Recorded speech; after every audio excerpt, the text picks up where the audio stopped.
All of the killings of American soldiers in Iraq became unlawful killings and therefore murder.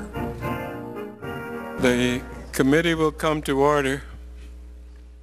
We face few issues more difficult, complex, or important than separation of powers in general and excesses of the executive branch in particular. If government is to work with three branches of government, we have to understand the executive power and its constitutional limitations, so there are a number of issues that we have to address.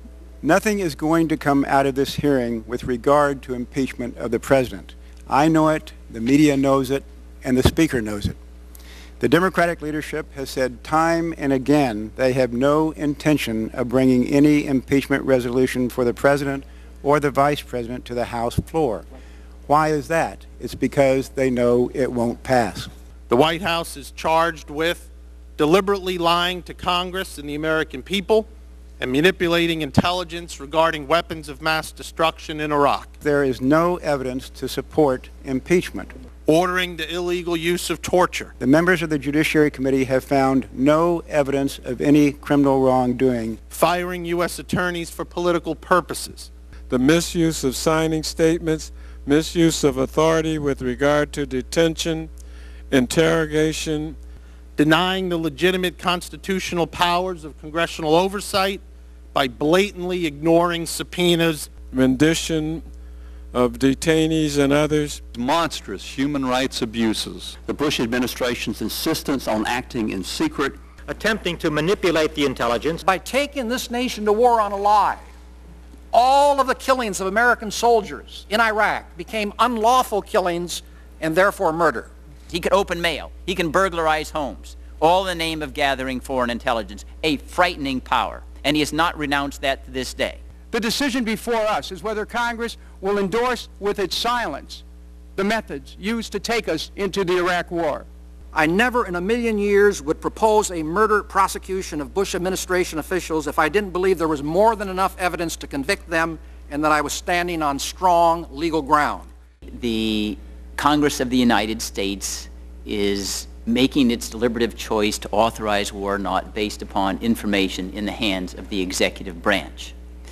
And as I explained earlier, James Iredell, who was a founding father, subsequent member of the U.S. Supreme Court, made it very clear that it would be an impeachable high crime and misdemeanor to withhold information from Congress that, if they had known about, would have caused them to decide differently on a matter of war and peace. This was unambiguous. He wasn't a Democrat. He wasn't a Republican. He was just a founding father interpreting a document that he had helped fashion. The decision before us is whether to restore faith in government, in justice, and in the rule of law. The President is required to take care that the laws are faithfully executed. I often call that a double whammy. It was so important that the President has to take care and be faithful in the execution of the laws. The laws and Constitution are designed to survive and remain in force in extraordinary times. Liberty and security can be reconciled, and in our system they are reconciled within the framework of the law. The decision before us is whether to demand accountability for one of the gravest justices imaginable. The American people will learn the truth only if Congress meets its responsibilities. The decision before us is whether Congress will stand up to tell future presidents that America has seen the last of these injustices, not the first.